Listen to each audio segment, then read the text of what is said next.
Benvenuti in questa super recensione del bel Friuli barra Old Friuli.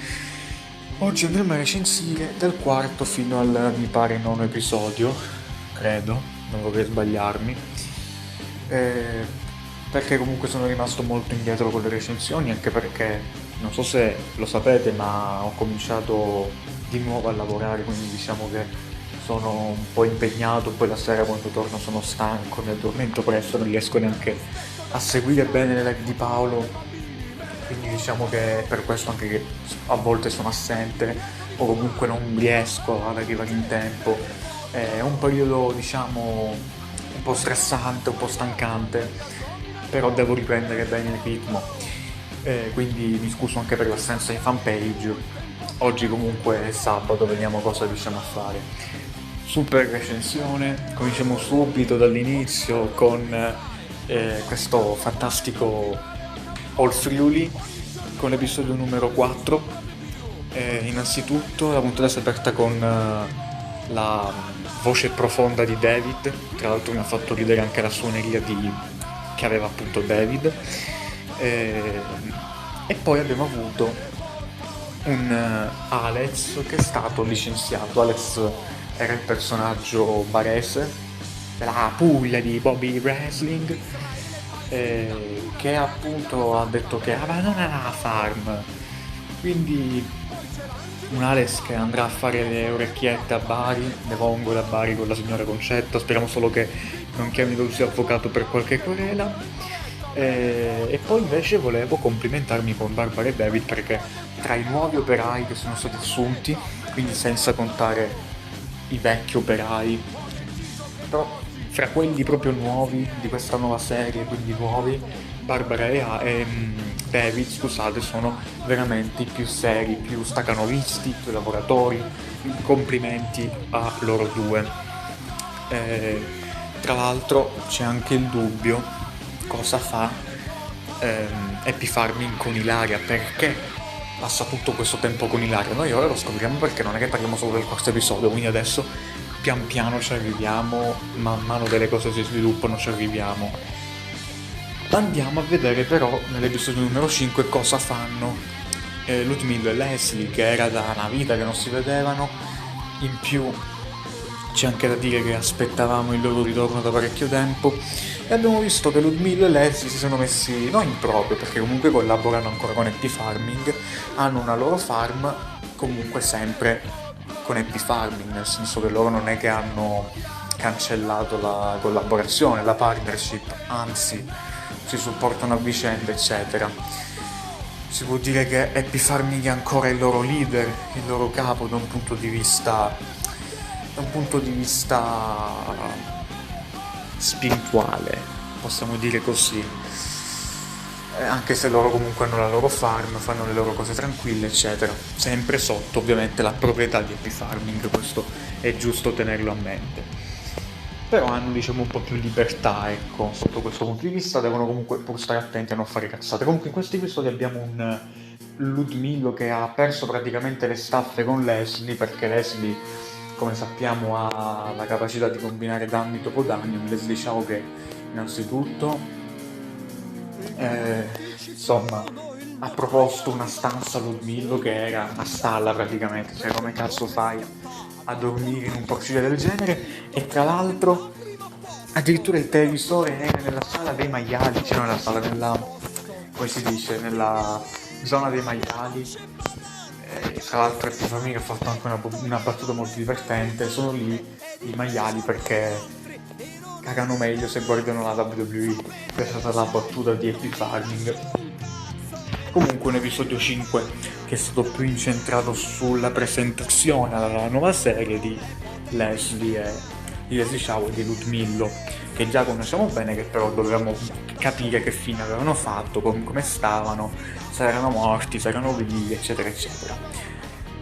Episodio numero 6. Episodio numero 6, un episodio incentrato sulla seminazione del mais. E fra l'altro con Happy Farming, che in questo episodio ha pure detto che ha una mentalità molto, come posso dire, una mentalità molto ferrea sugli errori dei suoi dipendenti.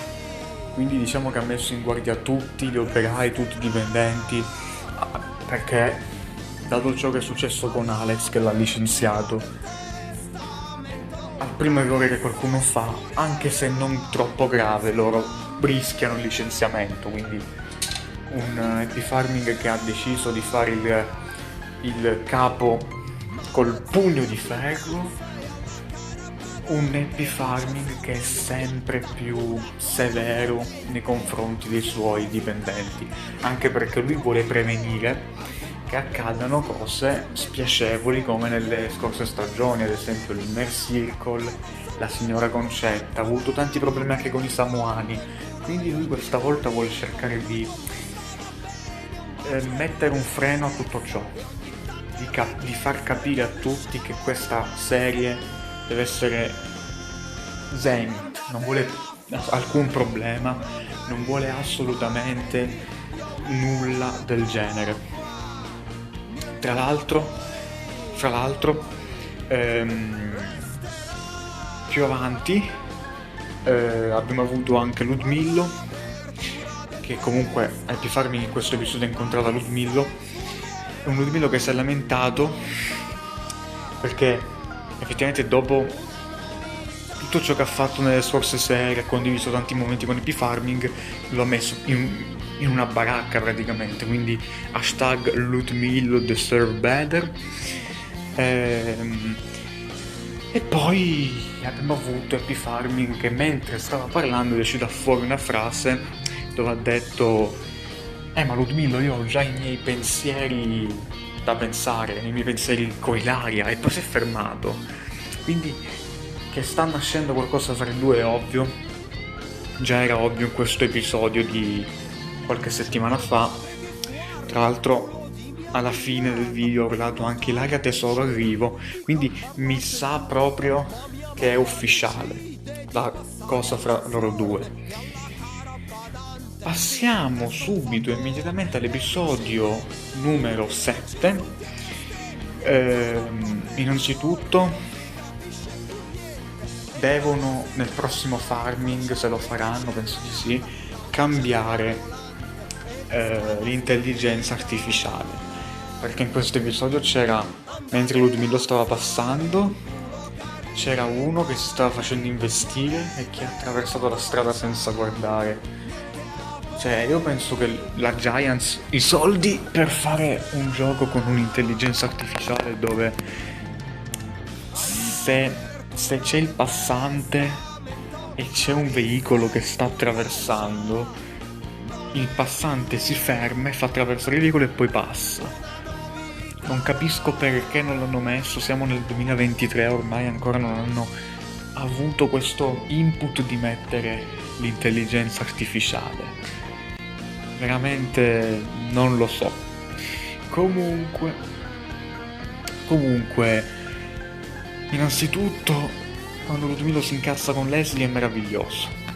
E poi qui da questo episodio è anche nata l'idea di fare una serie su FIFA per Happy Farming per quanto riguarda Ludmillo, perché Ludmillo ha detto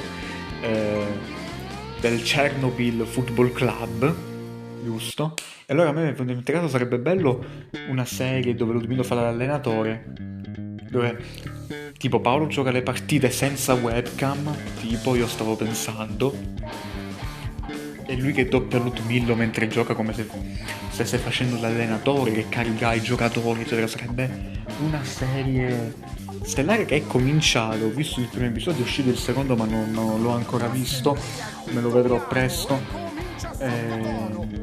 Piano piano guarderò anche gli ultimi episodi di Cattle and Crops che sono usciti. Seguite tutte le serie, mi raccomando. E niente, insomma, poi stavo dicendo, e niente, insomma, andiamo avanti. Tra l'altro mi ha fatto ridere anche che quando Ludmillo fa le manovre perde tipo 10 anni di vita, perché gli viene veramente difficile fare le manovre a Ludmillo, ma comunque in generale su Farming è difficile fare le manovre. Poi mi ha fatto ridere anche il fatto che chiama maiale maialo, perché lui questa cosa di storpiare le parole, visto che è ucraino. E poi mi ha fatto ridere che quando ha visto uno scooter per strada lo voleva rubare per ciao. Cioè, dopo che l'ha insultato, a Leslie adesso gli vuole pure dare lo scooter. Quindi, cioè, solo così Leslie poi non gli rompe le palle che vuole i suoi veicoli. Quindi mi fa ridere mi fanno ridere queste, come posso dire, uscite che ha Ludmilla certe volte. Poi un'altra cosa che ha detto, che proprio Ludmilla in questo episodio si è scatenato con le citazioni, con le frasi eccetera, ha detto anche come Happy Farming e Ilaria fanno riproduzione, anche i maiali fanno riproduzione, cioè è divertentissimo anche questo. E niente, vogliamo noi fan di Happy Farming una puntata dove Ludmilla insulta Leslie per un'ora e mezza. Poi abbiamo avuto l'episodio 8, che è forse l'episodio che dà un po' una svolta alla serie, perché in questo episodio abbiamo avuto l'episodio dove Happy Farming chiede alla sua troupe di fare una rapina, visto che sono messi male con i soldi, sono messi male a livello economico, quindi Happy Farming chiede alla sua crew di fare una rapina. Ovviamente prima dice a tutti: quello che sto per chiedervi non vi piacerà, ma se veramente ci tenete ancora a lavorare qui dovete fare questa rapina, non per me ma anche per voi, perché se io non posso pagarvi voi non avete più un lavoro. Quindi lo ha fatto, non è stata solo questa una cosa che ha fatto lui a livello individuale, perché se lo voleva fare a livello individuale la poteva anche fare da solo sta rapina, però aveva bisogno di aiuto. Però lui l'ha fatto per l'azienda, l'ha fatto per l'Happy Farming Team, l'ha fatto per il bene della serie, per il bene della farm, e ha deciso di fare una rapina, una mossa molto azzardata questa, che poteva costargli molto, che per fortuna gli è andata bene, ma poteva benissimo andare di peggio. Comunque la parte finale dell'episodio in cui Happy Farming chiede se vogliono o meno fare una rapina è veramente bella, veramente da brividi, devo dire, è molto interessante come parte, mi è piaciuta veramente molto. Andiamo avanti con l'episodio numero 9, forse l'episodio più epico, quello della rapina alla Raiffeisen. Dimmi se è giusta la pronuncia, Paolo, perché Raiffeisen Bank, quindi dimmi se è giusta la pronuncia. Episodio numero 9, la rapina in banca, una rapina che innanzitutto l'ha gestita benissimo, rapina che io ho visto sia l'episodio 8 che l'episodio 9 in diretta su Twitch, quando lui era in live, perché lui in live fa anche gli episodi, e mi ricordo che ci ha messo un bordello. Io non dovrei dirle queste cose perché fa parte del backstage questo, ma lo dico. Lui, Happy Farming, Paolo, ci ha messo un bordello per fare questo episodio, perché lui voleva prendere mi pare, le macchine della polizia o dei carabinieri, no, della polizia, così. Però non le trovava. Comunque ci ha messo un bordello anche per tipo fare il veicolo dove si potevano sedere tutti, eccetera eccetera.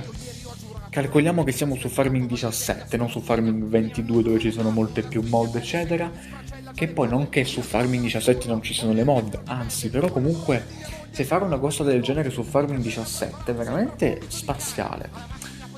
È come se volessi fare una cosa piena di mod su SmackDown vs Raw 2010, cioè sarebbe, ma no, ora lo sto esagerando forse un po', magari un gioco meno vecchio del 2000, vabbè, comunque, cioè sarei una cosa assurda proprio.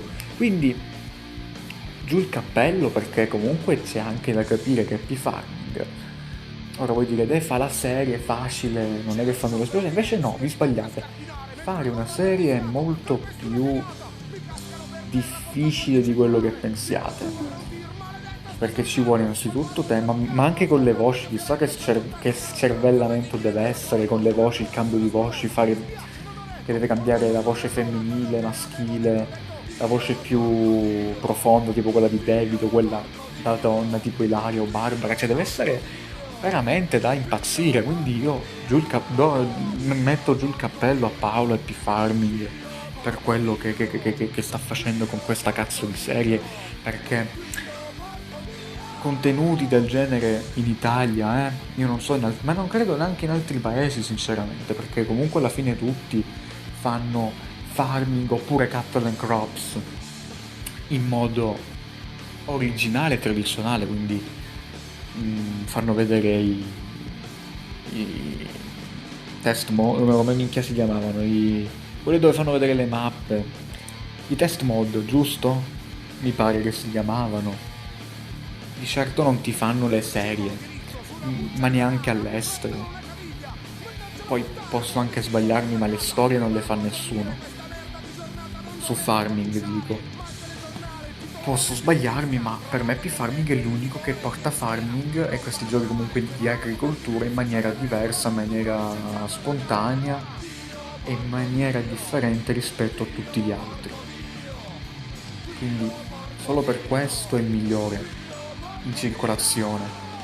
E, e niente, non mi dilungo troppo perché già mi sto dilungando parecchio. È raro che io faccia una recensione della All Fruity così lunga. Di solito le faccio così lunghe per gli eventi tipo che ne so dell'AEW, di Impact o della Japan o della Ring of Honor, ma mai mi capita o raramente mi capita per la Old Fury. Però è bello farli così lunghi perché comunque ci sono molte argomentazioni, eccetera, eccetera, quindi è una cosa che io apprezzo fare. So che è uscito l'episodio 10 e mi pare che l'ho visto su Twitch, però me lo voglio rivedere perché non mi ricordo molto bene che cosa era successo, quindi ve lo recensisco in un altro episodio, in un'altra recensione, un altro video, magari con altri 3 o 4 episodi, a seconda di quanti ne usciranno. Quindi mi fermo, oggi facciamo dall'episodio 4 all'episodio 9. Quindi questa è stata la super recensione della Old barra Belle Friuli. Cosa accadrà nei prossimi episodi, questo è solo da vedere. Se volete vedere anche il backstage degli episodi andate su Twitch, se volete vedere quindi come nasce il tutto andate su Twitch a vedere le live di Happy Farming, la sera le fa e basta, insomma non c'è altro da aggiungere e tante belle cose. Alla prossima.